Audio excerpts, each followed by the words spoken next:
Right before the start of Season 6, Project Moon have decided to bless Limbus Company players with a new identity from a beloved and well-established faction. The identity is, of course, R Corp Reindeer Honglu, our newest charge identity that's also a sinking hybrid. This new unit promises to finally help out the struggling charge team, while also being able to flex into different compositions and work on his own. He is an interesting identity to be sure, with some unique effects and even the ability to hurt his own teammates. And from this a question arises: is the newest Honglu a good identity, and should you get him? In today's video I aim to answer that question by doing the following things. I will go over Honglu's kit. Then I'll look at him in charge, and after that in sinking, and then in a mystery team, to really figure out where you should be using him. And we'll end off with whether he is a good pickup right now. But before we do that, I have to tell you that most of my viewers are not subscribed. And if you find yourself coming back to my videos or end up enjoying this one, consider subscribing. It takes just a second and helps me out a lot. Without further ado, let's get back to the Reindeer. We'll start off by looking at his kit. Honglu doesn't have any very high base stats, with fairly low HP and speed. However, what he lacks in defenses, he more than makes up for in offensive ability. His Sin affinity spread consists of Gluttony, Envy and Wrath, with an Envy defense. Also, all of Honglu's skills deal blunt damage. His first skill is Energy Strike, which rolls up to 15 power, much like most Season 5 skill ones. It scales with charge in 4 whole ways, gaining damage based on charge potency, gaining coin power based on both charge potency and count, and giving Honglu more charge count based on charge potency. The second coin of the skill also inflicts 1 sinking. The Reindeer's second skill is Mind Whip, and this skill is Honglu's signature. It has 4 coins and gets up to 23 power. It deals up to 20% more damage based on charge potency on Honglu. And of course, you have to reach a charge count threshold to use the skill effectively, and if you don't, you get punished. On use, if Mind Whip has been used at 5 to 9 charge count, Honglu gains 10 sinking and raises his charge count to 10. At the same time, the skill itself gains indiscriminate and unfocused volley, as well as +1 attack weight. We'll go over that second effect as soon as we're done with the rest of the skill. As for the rest of the skill, before attack, if Honglu has already scaled to 5 charge potency, the skill will not get the indiscriminate effect no matter when you use it. It will still get unfocused volley, however. After all of these punishing effects, Honglu consumes 10 charge count to give Mind Whip 2 coin power, and if he has 8 or more charge count after that, the skill additionally consumes 8 of it to give itself a 40% damage buff.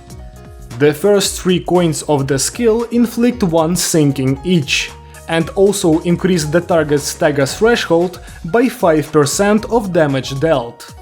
The last coin inflicts 2 sinking count instead, and raises the stagger threshold of the enemy by 10% of damage dealt. Now that we're done with the skill, let's take a look at that unfocused volley effect. When the skill with this attribute flips a coin, that coin targets 1 random enemy among its targets. The first coin will always hit the main target of the skill, and all effects and all damage dealt with the coin will only be applied to the selected target for that coin. This effect is basically the same thing Gregor's Solemn Lament has, with it choosing random targets within its attack weight and hitting them one by one, instead of affecting them all at once. This spreads out the damage of Mind Whip between two enemies, which can be good in some very specific scenarios, but mostly isn't something you want to have on your skill, especially with it being able to target allies. Anyways, onto Honglu's skill 3, it's called Concentration, and it is a 1-coin skill that rolls up to 32 with all of its conditionals fulfilled. It gains 1 base and coin power for every charge potency on Honglu, up to 5 of each, and at 10 or more charge count gains 4 final power. On use, it also grants the Reindeer 7 charge count. The skill's great potential power is used by its first coin, as it deals bonus damage equal to 5 times the power of the skill, maxing out at 150% bonus damage, so 30 power. If Honglu has 3 or more charge potency, the skill also deals 20% bonus damage for every charge potency on him, maxing out at 100% damage, which is gained at 5 potency. Additionally, the coin gives Honglu even more charge count on hit, scaling with charge potency, and also inflicts force sinking potency and count. As for the Reindeer's defense, he gets an envy block that simply gets stronger with charge count, and gives the same effect to Honglu. As for Honglu's passive, this is where we get to see his scaling. With how many times his kit references charge potency, it's no surprise he gets access to that effect, gaining 1 of it for every 10 charge count he spends during an encounter. Once he gets 2 potency, Honglu unlocks some new effects. Whenever his skills inflict sinking, they inflict 1 more of it per 2 charge potency on Honglu, up to a maximum bonus of 2. This effect does not increase the self-sinking of Mind Whip, and also does not increase the sinking count infliction of Mind Whip's last coin. Additionally, Honglu's skills deal more damage scaling with charge potency, making him stronger and stronger as the encounter drags on. As for his support passive, our new R Corp identity increases the damage of the last coin of a charge gaining skill that is used by the ally with the most charge. With this, we're done with his kit, and now we can move on to Honglu's viability in the 3 teams that I mentioned at the start.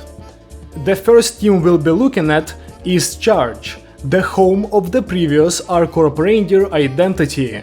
Charge is a very underpowered team at the moment, as it realistically has very little synergy between identities, and mainly relies on its units being strong on their own to have a spot in the meta. The only identity that supports others effectively is Multi-Crack Heathcliff, who provides photoelectricity. And, well, his streak of efficient pairings continues with R Corp Honglu, who greatly appreciates the extra charge count, as unlike most charge IDs who just get weaker when using skills at low charge, Honglu actually becomes a liability. Outside of his synergy with Heathcliff, Honglu also prefers the same type of encounters as the multi-crack identities, getting much stronger as the fight goes on. His scaling is extremely powerful, as Honglu gets a ton of bonus damage from charge potency, with both his skills and his passive.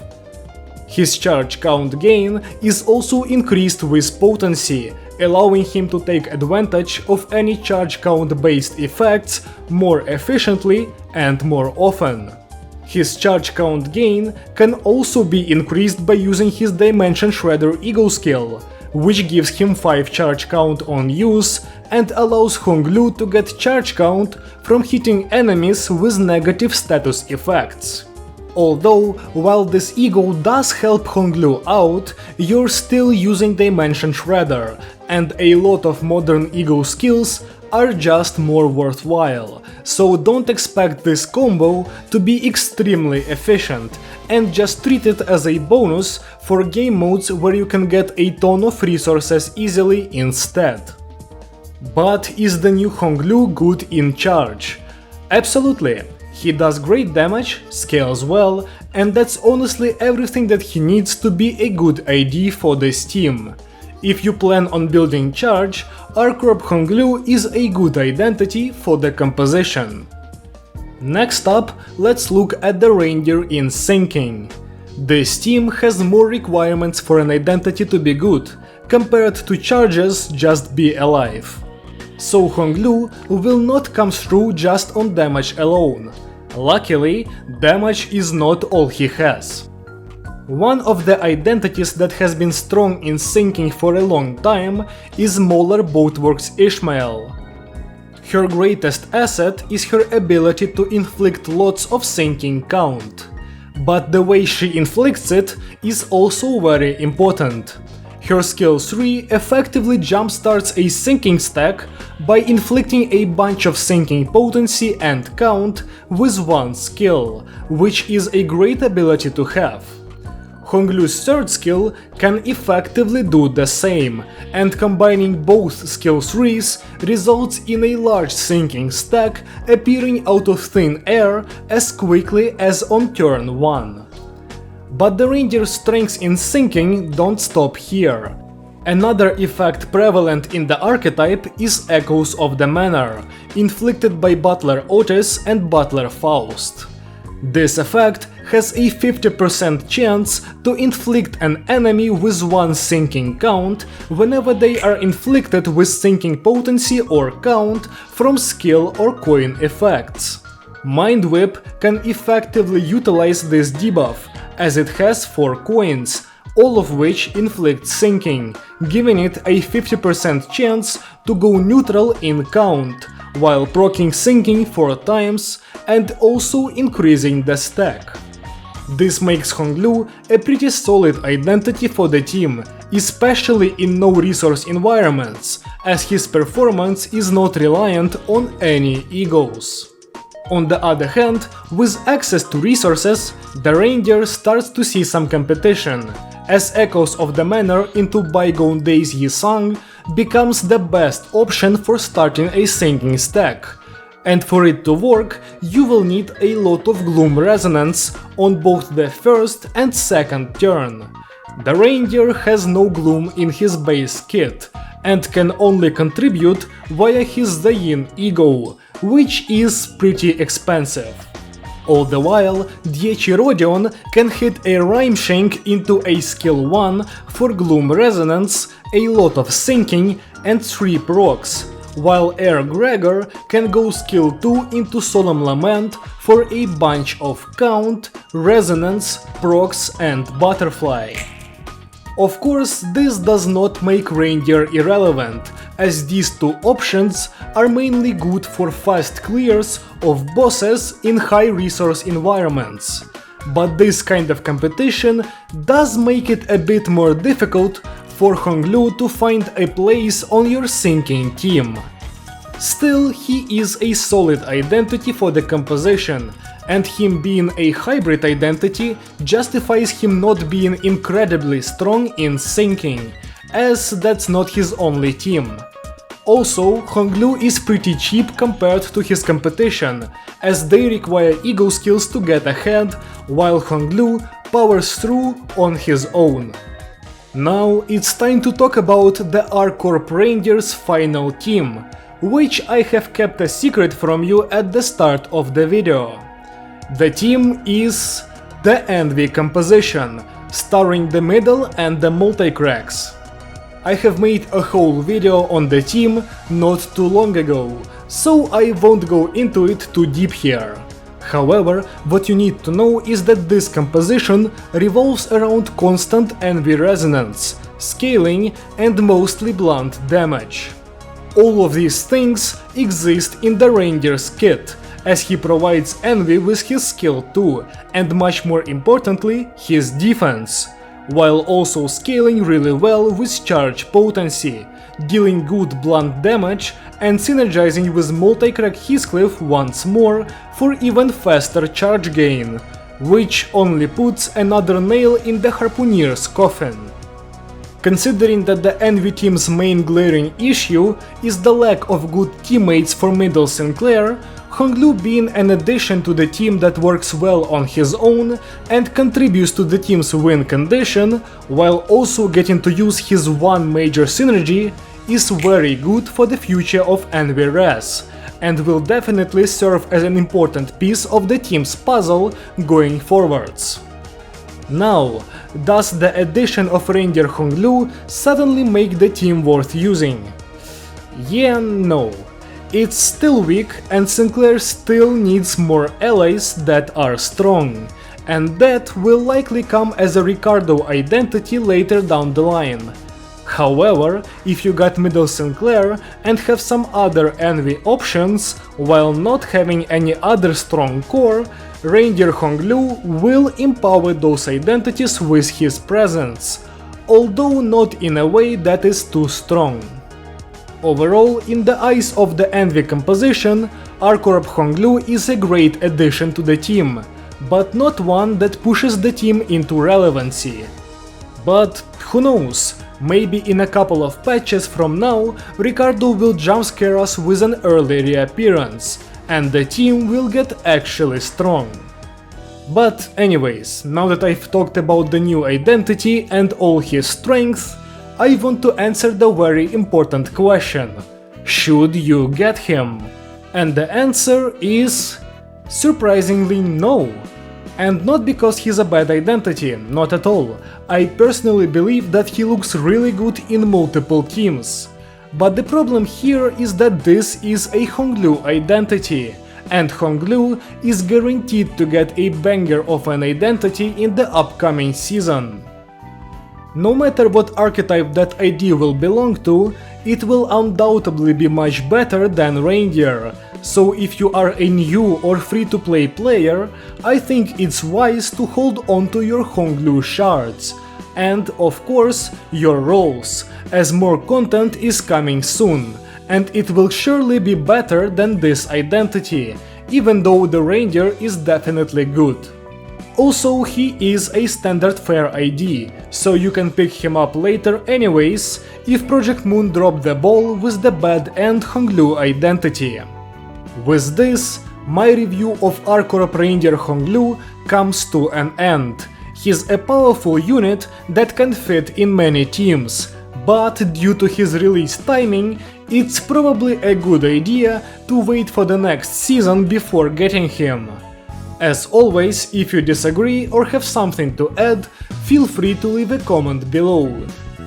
If you enjoyed the video at any point, leave a like to let me know, and if you want to see more reviews of the upcoming identities and ego, consider subscribing to not miss out on my new uploads. Thank you so much for watching, and I hope to see you again soon. Goodbye!